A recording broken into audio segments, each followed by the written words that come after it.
말하자면 오전 시간에 말씀을 드렸던 것처럼 유다는 베드로 말하자면 장인과 같은 거예요. 이렇게 생각하면 돼요.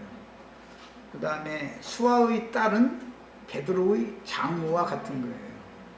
유대교와 유대교의 하나님의 관계는 유다와 수아의 딸의 관계다, 강한 여자의 관계다, 상징이다 라는 걸 이해하시면 되고, 그런데 말씀은 유대인들이 맡았고 따라서 구원은 유대인을 통해서 구원이 오는 거기 때문에 당연히 유다의 씨를 며느리 다말이 받아야 되는 거예요. 다른 씨를 받으면 안 되는 거예요. 그 유일하신 여호와의 말씀을 받아들여야 되는 거예요. 그래서 신약교회는 다말로 상징이 되어진 것이다. 구약의 이제 교회는 상징적으로 표현할 때 수아의 딸로 상징을 해놨죠. 유다의 아내죠. 그러나 촌수로 말하자면 다말은 유다의 며느리지만 아들의 아내지만 실제적으로 유다가 수아의 딸을 통해서 낳은 그 아들을 통해서는 다말이 대를 잇지 못하죠. 수아라는 여자가 난 아들을 통해서 신약교회의 대가 이어진다면 예수님이 지옥 판결을 선고했던 사람들을 통해서 그 말씀씨를 받아야 신약교회가 이어진다고 하면 그건 교회가 아닌 것이다 그 말이에요. 그건 교회가 될 수가 없는 것이죠.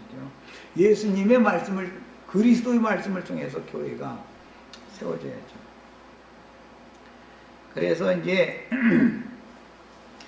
육적 장자권자와 영적 장자권자를 이렇게 잘 구분을 하셔야 되고, 아버지의 시대와 아들의 시대가 있고, 아들이 사역을 마치면 아들 대신에 성령이 오셔서 사역을 이제 완성을 하는 것으로 이제 말씀이 쭉 이어져 나가기 때문에, 성령이 오셔서 사역을 이제 이루는 것은 다음 일요일 날 자료를 오늘은 이제 6절까지 해드렸죠. 7절 이하의 말씀을 이제 자료를 또 해드릴 거예요. 그건 이제 다음 주에 할 거예요. 그러면 형수에게로 후사를 낳지 못하고 형이 죽었을 경우에는 동생이 형수를 취해서 낳은 첫 아들을 통해서 형의 대를 이어줘야 되는 것이 이제 율법이에요. 그 문제는 다음 주에 이제 말씀을 나눌 겁니다. 그 다음 단락에 가면은 이제 오늘 형제님이 다룬 두 창녀 이야기가 나와요. 이 형제님 지금 지적한 것처럼 15절에 나오는 창녀라는 단어는 세상에서 몸을 팔아서 사는 여자라는 뜻이에요. 그런 창녀를 말하는 거예요. 그러나 저 아래에 내려가면 20절, 21절에 그 창녀가 어디 있느냐, 여기는 창녀가 없느니라, 창녀에게 두 번 나왔죠. 그건 신전 창녀를 말하는 거예요. 그러니까 이건 세상적인 몸 팔아서 하는 창녀가 아니죠. 유다가 자기 며느리를 볼 때 세상에 몸 팔아서 사는 창녀로 봤다는 것은 유다가 육체의 정욕 가운데 미혹당하고 있다라는 것을 강조하기 위해서 그러는 거예요. 영적인 사람이 아닌 것이죠. 완전히 그냥 자기 아내를 그 수아의 딸이 죽었기 때문에 홀로 이제 독처하는 기간을 지내다 보니까 이제 뭐 창녀를 모처럼 창녀 모습이 보였겠죠. 그런데 그게 좀 애매모호한 게 어떤 사람의 눈에는 그렇게 보이는 거예요. 여자 생각을 계속 하고 있으면 그 멀쩡한 사람도 창녀로 보이는 거예요, 그게. 여자 생각을 계속 하고 있으니까. 그냥 상태를 보여준 것이죠. 그런데 실제로는 나중에 그 본물을 그 친구를 통해서 이제 보내니까 아무리 찾아도 그 창녀가 없는 거예요. 그러니까 그 동네 사람 보고 물어보니까 우리 동네는 신전 창녀가 없다. 그 말은 우리 동네는 신전이 없다. 그 말이죠. 신전이 있으면 당연히 창녀가 있는 거예요. 가나안 족속들은. 그러니까 유다의 양털을 깎는 그 마을 이름이 딥나죠, 딥나. 예. 딥나라고 하는 곳에는 가나안 족속들의 신전이 없었다 말이야, 실제로는. 그곳에 가나안 족속들이 딥나라고 하는 곳에 신전이 있었다면 당연히 장녀들이 있게 마련이에요. 동남 동녀가 있게 마련이에요. 그건 가나안 족속들이 신을 섬기는 예법이니까.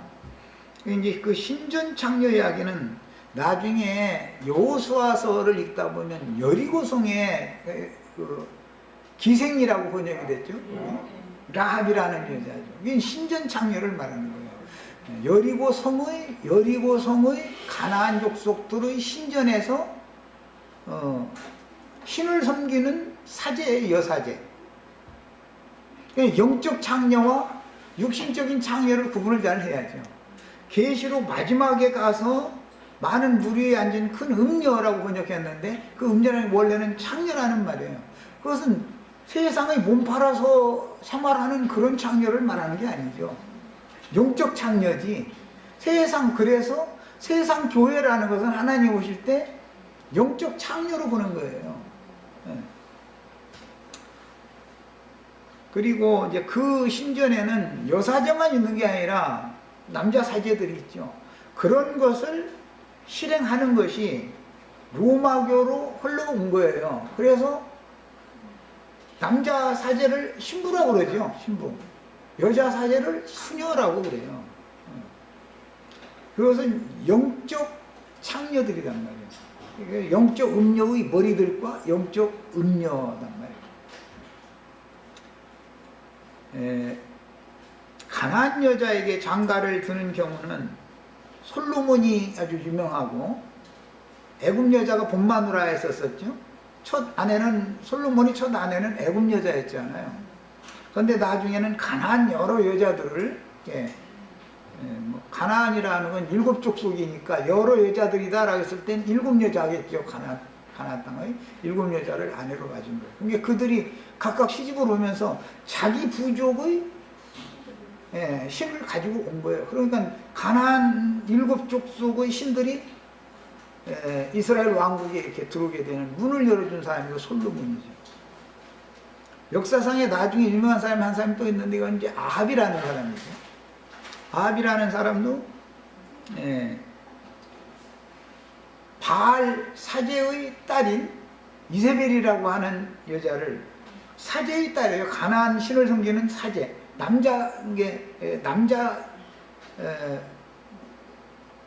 음녀의 머리죠. 그러니까. 그의 딸이 아합에게 시집을 갔어요. 이 역사상에 유다가 수아의 딸을 아내로 만든 것은 이렇게 암시적으로 이렇게 흘러나오다가 계시록 결론에 가서 결과적으로는 아시아에 있는 7 교회에 사탄이 보낸 사자들이 아시아에 있는 7 교회를 변질시키고 결과적으로는 교회에 사탄의 보좌를 딱 세워놓는 거예요. 그래서 교회를 점령하는 이야기를 하는 거예요. 신약 성경에 이제 막달라 마리아라는 여자가 나오죠. 그 여자를 7 귀신이 붙은 여자였다 이렇게 말하잖아요. 7 귀신이라는 건 가나안 땅의 7 족속들이 섬기던 각종 신들이 막달라 마리아라는 여자를 통해서 역사했다 이제 그 말인데, 이 말은 막달라 마리아는 신전 창녀다 그 말이에요. 신전 창녀. 이 성경의 그런 용어를 잘 알고서 읽어야 돼요. 그 다음에 육신적인 이제 세상 창녀는 구원받기가 쉽지만 신전 창녀는 구원받기 어렵죠. 육신적인 세상 사람들은 구원받기가 쉽지만 신전의 사제들은 구원받기가 좀 어렵죠. 그러나 구원이 전혀 없다라는 건 아니에요. 회당장도 구원받는 얘기는 신약에는 나오니까. 있는데 그건 아주 특별한 경우죠. 막달라 마리아와 같은 경우고, 또는 유대교 지도자들 중에도 예수를 장사 지내준 사람들은 그게 유대교의 기득권자들 중에 있던 사람들이 있었어요. 니고데모라든지 예수님 장사해준 사람이 아리마대 사람 요셉이라든지 이런 사람들, 그건 아주 특별한 경우죠. 그런 사람들도 다 감춰져 있다. 그러나 니고데모나 아리마대 요셉이라는 사람이 신약 성경에서 후사 같은 일은 기록이 안 나오죠. 예수를 믿었는데 속으로만 믿는 거예요. 왜냐하면 자기네들 동료들에게 세상 말로 이렇게 들키면 자기네들이 기득권을 유지하지 못하니까 양다리를 걸치고 있는 거예요. 그쪽 사람들 만나면 그쪽 사람들인 것처럼 이렇게 행세를 하고, 예. 그 신앙을 완전히 분별을 한다는 게 그만큼 어렵다는 걸 알 수 있어요. 그래서 세상 교계에서 뭔가 신부, 목사, 뭐 수녀, 그 다음에 뭐 여자 목사 이런 걸 하던 사람은 교회 모임에 와도 그쪽의 것을 완전히 끊어내기가 어려워요. 사람이라는 건 뭔가 타성이 한번 젖으면 그걸 완전히 끊어내기가 어려워요. 그 정신세계를 그가 지배하기 때문에, 그 신이 지배하기 때문에. 세상에서도 내가 이건 좀 부끄러운 얘기지만, 뭐 엊그제 보니까 무슨 굉장히 검찰이고 그 직위도 상당히 높은 분이라고 그래요. 그런데 그런 분인데도 정신병에 시달리고 있었다는 거잖아요. 세상에서는 그에게 돌팔매질을 함부로 할 수가 있을지 모르지만 그것은 불쌍히 여겨야 되잖아요. 우리는 복음을 알으니까. 그 악한 자가 그 사람 정신세계를 지배하고 있었기 때문에 이율배반적인 삶을 살고 있었던 거예요. 얼마나 고통스러웠겠어요, 본인이 자신이. 본인이 이러면 내가 안 되는데 하고 그걸 끊어보려고 얼마나 노력을 했겠어요. 그러나 주님이 은혜가 없으면 못 끊는 거예요. 이제는 주님께서 그를 구원하려고 세상에 딱, 아까 홍유겸을 봤잖아. 하나님이 딱 까발려 놓아버리는 거예요. 의의 말씀을 경험시킨다고 그래요. 그런 거 보고. 하나님이 딱 까발려 놔버리면은 이제는 꼼짝 못하고 자신도 내가 이런 정신병을 치료하는 병원에 가서 신경정신과 약을 먹어가면서 신경안정제를 먹어가면서 내가 이 정신병을 치료해야 된다라는 것을 이제는 알고 있을 거 아니에요. 그걸 치료하지 않고 자기 스스로 어떻게 감춰가면서 그런 뭐 세상의 높은 직위 누려가면서 이렇게 양다리 걸치는 안 되는 거예요. 그게 절대 되는 게 아니에요. 그런 사람들을 보면은 벌써 우리가 알 수 있는 건 뭐냐? 주님이 이 세상에 오셨을 때 모든 사람은 그 사람은 하나의 표적으로 나타난 것일 뿐이고, 막달라 마리아나 뭐 무슨 지검장이란가 뭔가 그런 사람은 표상으로 그게 나타난 것일 뿐이고, 주님이 보실 때는 우리는 각자 병의 종류가 다를 뿐이지 무언가에 다 각색 병에 다 시달림을 지금 당하고 있는 중인 거예요. 그 주님이 오셔서 그분이 의사가 되셔가지고 영적 치료를 하셔야 되는 거예요. 영적 치료를. 그래야 벗어나는 거예요. 내가 우리 모임 중에서 어떤 사랑하는 형제 보고 말이야. 오늘 내가 뭐처럼 달려. 예뻐서 이제 그만 끊으라고 말이야. 이제 그랬는데 한 번은 망신을 당해야 될 것 같아서 공개적으로. 그렇지 않으면 이게 계속해서 어떤 문제들이 이렇게 오는 것은 까발리더라고 그러는 거예요. 하나님이. 그게 은혜예요, 사실은. 그렇게 하지 않으면 그 지검장 이 사람은 그냥 폐인으로 끝나는 거예요. 사람을 눈을 속인다 해서 하나님도 속일 수 있는 건 아니거든요. 정상적으로 치료를 받아야 되는 거예요. 그 세상 부귀영화부 다 뺏겼어도 그 사람 그거 치료받으면 그게 구원이 더 큰 것이죠, 사실은. 이런 것을 우리는 알아야 되는 거예요. 구원이라는 건 이런 것이지, 사람들이 뭔가를 자기 자원에서 뭐를 함으로 구원을 스스로 할 수가 있다. 그러면은 그 사람 자신이 메시아라는 뜻이에요. 내가 스스로 구원자죠. 주님이 최후 예언을 하실 때, 주님이 다시 오심에 대해서 제자들과 대화를 나눌 때 특징을 뭐라 해야 되냐면, 인자가 세상에 다시 올 때는 많은 사람들이 나는 그러라 해가면서 선지자 노릇을 하는 자들이 많이 있을 거다 그랬어요. 그게 다 누구냐면은 사실은 정신병이 들어서 아주 중한 병에 들어있는데도 자신인 병도 못 고치면서 남의 병 고친다고 남 욕만 하고, 그것도 이제 다음 시간 정도 이제 메시지가 이제 어차피 나갈 거예요. 장례 얘기를 다룰 때 이제 나갈 거예요. 그런 사람 치고 남이 뭐 조금만 하면은 눈꼴시에서 못 봐, 눈꼴시에서 못 봐. 자기 의가 강하니까. 그런 사람 치고. 검사였으니 누구 토리개질을 하는 데는 얼마나 수단이 났겠어요, 기술적으로. 검사였으니까. 그런데 검사 중에서도 장했으니까 뭐 토리개질을 최고로 잘하는 사람이라고 인정받았다는 거 아니에요. 그런데 본인은 형은 못 고치는 거예요. 남에 대해서는 그렇게 잘 지적을 잘해주는데, 그게 뭐 예수님이 오셔서 네 눈에 들어있는 대들보는 너는 왜 못 보면서, 예수님 보시기에는 그 인간 눈에 대들보가 들어있다니까. 참, 예수님 비유도 어마어마하게. 대들보가 뭔지 아시죠? 집 질 때 대들보 딱 올려놓으면 상념씩 오잖아요. 그런데 다른 사람 눈에 있는 티끌 뽑아주겠다고 너 왜 바늘 갖고 덤비느냐 말이야. 그 사람 보고 나도 이거 좀 고쳐줘 그랬다면 바늘 훅 찔러가지고 아주 병신 만들어 놔버려. 지 눈에 대들보가 들어있는 것도 안 보이는 사람이 다른 사람 눈을 무슨 재주로 고치겠어. 세상사의 비유가 영적으로도 그대로 적용이 되는 거야. 그래서 그런 사람들 치고 강대상에 있으면 정제를 그렇게 잘하는 거예요. 좀 남을 불쌍하게 여길 줄을 몰라. 왜? 지 자신이 체험적으로 하나님 앞에, 아까 내가 여기 때리니까 이쪽으로 돌아가, 이쪽도 치니까 또 이게 또 너무 세게 치니까 이렇게 또 돌아가, 또 치니까 이쪽으로 가. 이게 몇 번 왔다리 갔다리 하고 나야 정신이 멀쩡해지지. 한 번 딱 치고서 그냥 놔둬버리면 이렇게 병신 돼버려.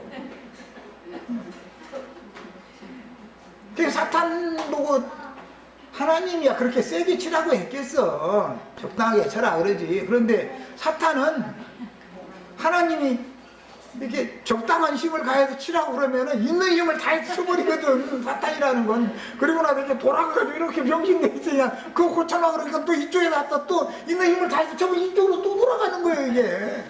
이것을 몇 번 하고 나면은 정신없죠. 정신없어. 그런데 사실은 하나님 보실 때는 아무것도 아닌 걸 가지고 사랑하는 아들일수록 옛날 같으면 그거 대충 넘어가줘도 아무 문제 없을 일이요, 그게. 그런데 시간이 지나서 이제는 안 돼, 이제는 안 돼 해도 하나님이 까탈하면, 세상 말로 까탈하면 비기 시작하면은 바늘 틈도 안 줘. 그래서 완전히 뽑아내게 만드는 거예요. 그런데 그것을 경험을 다 해야 되는 게 그 욥기에 나오는 얘기고, 다 성경 이야기가 다 그런 거예요. 바울이라는 사람이 약점이 한두 가지가 아니었어요. 공개를 안 했을 뿐이지. 나 여러 약한 것 이렇게 표현하잖아요. 그러니까 약점 없는 인간은 없어요. 그런데 바울이라는 사람도 가말리엘 문화생이었으니까 가나안 땅의 사제했던 사람이잖아요. 그러니까 가나안 족속의 사제가, 음녀의 머리들이 어떤 짓을 한다는 걸 그 사람은 경험적으로 너무 잘 알고 있는 사람이에요. 너무 잘 아는 사람이에요. 그러니까 다른 그런 경험이 없는 사람들의 가르침을 받아보고 의 말씀을 경험을 해서 말씀이 그 사람에게 응한 사람의 말을 가르침을 받아보면 무엇가 다른 것이 딱 차이가 나는 거예요. 아, 그 사람은 옛버러쟁이를 왜 못 얻느냐. 육체의 욕구는 계속 있지만 하나님의 손에 두려운 것을 배웠기 때문에 다시는 못 얻는다 그 말이에요. 그런 방법으로 아니하고는 사람이 옛버릇을 절대 놓기가 어려운 거예요. 사람이 스스로 막 어떻게 하면은 옛버릇을 놓을 것 같으죠. 하나님이나 치료하는 것이지 예수님이나 인간의 모든 병들과 약한 것을 고쳐줄 수 있는 것이지 인간 스스로는 절대 안 되는 거예요. 이 말을 계속 가르쳐도 사람들이 다 알아들은 것 같아. 여기서 아멘 아멘 하고 나가면은 다 노려버려. 나가면은 이거 정말 전도라는 게 얼마나 어려운지 몰라요. 귀로 들어서 아는 머릿속에 있는 지식이 믿음이 되어져서 계시될 믿음이 되어져서 자신에게 와가지고 그 믿음이 삶을 통해서 단련을 받아가지고 의가 이루어져야 되는 것이거든. 의롭다 하심을 받은 것만 가지고는 되는 게 아니잖아. 의롭다 하심을 받았다는 건 그냥 간과해줬다, 덮어놔뒀다 그 말이지 없어진 건 아니잖아. 없어질 수는 없지만 하나님이 못하게 할 수는 있다 이거예요. 하나님이. 그래서 내 손에서 아무도 빼앗아갈 자가 없다라는 말은 주님이 붙들고 있으면 마귀에게 휘둘리지 않도록 내가 지킬 수 있다 그 말인데, 다 지켜주는 것이 아니죠. 성령을 스스로 소멸시키고 옛버러쟁이를 습관적으로 계속 하려고 그러는 거예요. 그냥 지금까지 잘 넘어왔으니까 아이 이번 한두 번 더 한다 해가지고 뭐 그러고 뭐 이게 큰 죄도 아니고, 성도들을 이렇게 정신차리게 만드는 것은 세상 사람들처럼 어마어마한 그런 죄를 가지고서 훈련시키는 게 아니죠. 초신자 때는 세상에서 얻어먹을 짓을 했기 때문에 회개하고 돌아온 것이지만, 믿는 성도들은 초신자 때 본받은 그런 짓은 할 수도 없고 하면은 가만 놔두지를 않으니까. 그런데 시간이 지나면 지날수록 하나님같이 까다로운 분이 없어요.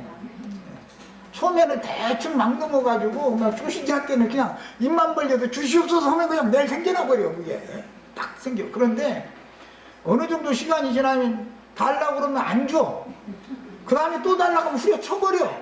이제 예뻐리긴 그만하라 이거예요. 그만하라. 내가 네 욕심 채워주는 그런 하나님이 아니라 네 필요한 것만 구하라 이거. 필요한 거. 필요한 걸 구한다는 것은 주님이 나의 모든 필요를 채워주시는 것을 믿음으로 구하라는 말인데, 그걸 지나서 자꾸 욕심껏 구하면 나중에는 안 들어주는 정도가 아니라 이제는 후려쳐버리거든.